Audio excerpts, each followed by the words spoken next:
What's up, everybody? M.V.K Kid's back, and back again with round 2, section 1 of my verse fights. As I said before, I'm breaking them down all in different sections. And next one in my group of 12 is another fight. As you saw, this fight is brought to and created by our friend ZipBlock. What's up, Vic? How you doing? And Vic has given me the opportunity to give you my first four-way dance. And this four-way dance has perhaps some of the greatest villains ever to be created in mainstream comics. Okay? So he pits the likes of Dr.Doom, Victor Von Doom, perhaps one of the greatest of all time, Lex Luthor versus Magneto versus General Zod. Kneel before Zod. Sorry, I had to get that out. And big ups to Zip for this one. Gabi brought a nice one, and Zip has come back strong with this fight. And like I said, these are some of the greatest villains ever created. And let's get to it, shall we? So we're gonna start off with well, okay, let's start off with Doom. All right, Dr. Victor Von Doom.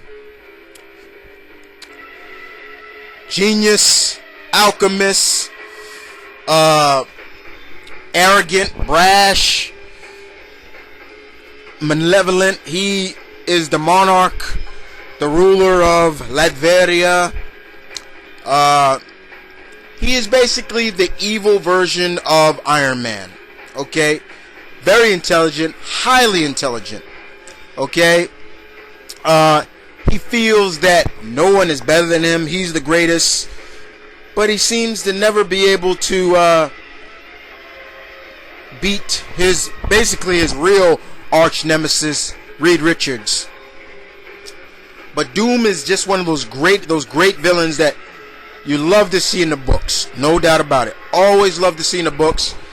It's like when he appears in a book, it's almost magic. You know what I'm saying? It's like, yes, Doom. You're always going to get a good story with Doom. And writers know how to write him very well. I won't say there's not a writer that doesn't know how to write him well, because I can't say that. But the writers that have written Doom have done pretty well with him. His armor gives him enormous strength. He's able to shoot beams out of his armor. It enables him to fly. Like I said, he's typically the evil version of Iron Man, and him and Tony have duked it out. He has duked it out with many of the Marvel heroes. There's probably no Marvel hero that has ever not crossed this guy's path. And basically, Doom is just one of those guys you love. You love to see.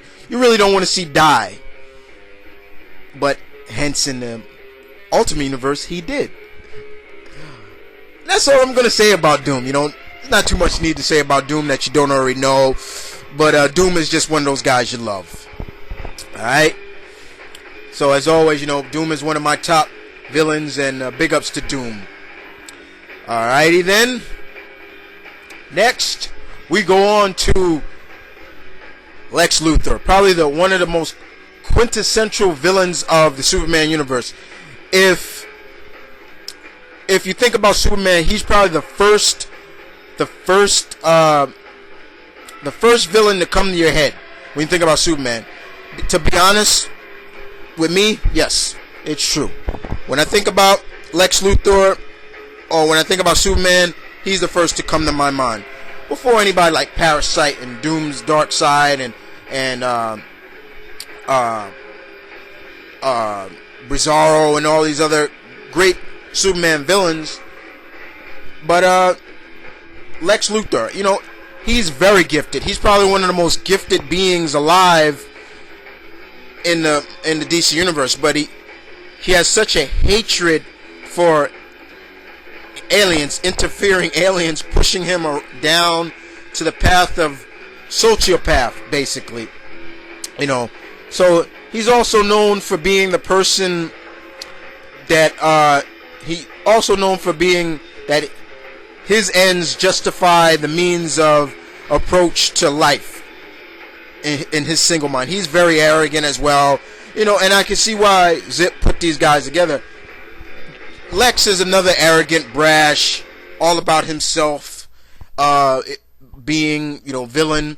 You know, it was amazing. It was cool to see him as our Orange Lantern, and you know, because that's basically what he is. He's greedy. He is greedy, but you know, he's not one of those villains that you can see going toe to toe with Supes in a fist fight without some kind of armory, and hence his battle suit. But don't let him not being superpowered knock him down, because that's the last thing you want with Lex, is to underestimate him. And that's all I got to say about Lex, you know. That's all I got to say about old Chrome Dome. Alright.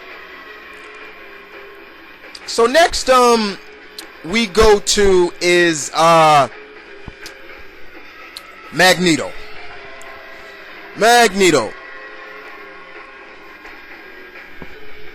Eric Lensher, Magnus, whatever you want to call him, has had a rough life. We all know that. He's never had it easy, you know, never. It's always been rough with him. But he's probably one of the most infamous villains in the X-Men universe. I mean,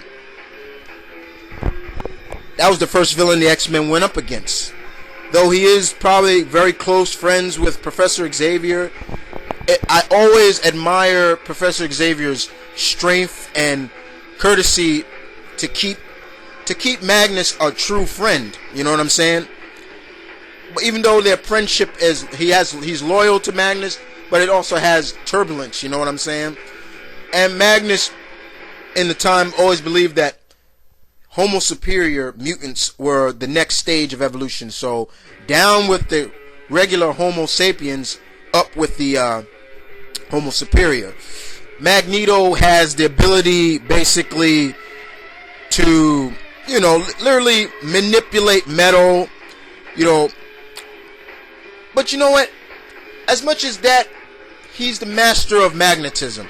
And he has done some very, very devious things in the Marvel universe. You know, he's taken the Earth off its axis, its magnetic axis at one time.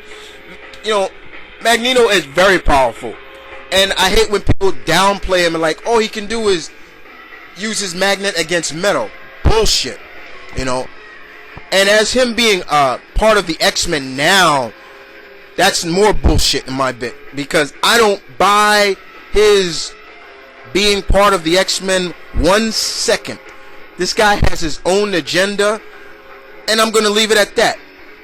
You know, mark my words, the true Magneto will come out later on. I guarantee you. Alright? So next we go to is General Zod. And basically Zod is what you call, in some way, he's also portrayed as the evil Superman. You know, he was imprisoned in the Phantom Zone by Jor-El after attempting to conquer Krypton. You know, while the House of El has basically, how can I put it? House of El is known for its science, its great science and stuff. The House of Zod, as if you want to call it that, is really about military. You know, he is a military genius if you think about it. Very military. But he's also evil. And Zod is one of those guys can't underestimate, because he's such a military genius. You can't really read this guy. You know what I'm saying? And once again, a big ups to Zip for this. You know, this was a really good. And I'm going quick about this because there's not much to tell about these guys that you shouldn't already know about. You know, but that's about it, guys. You know, who will win in this fight? Who will be the upper hand? Think hard and long about this, because with my book, it's even tough for me to think. But I want to hear what you guys got to think. So once again, give love and respect to Zip for this fight. Peace. One love. Mount Vernon Kid is out.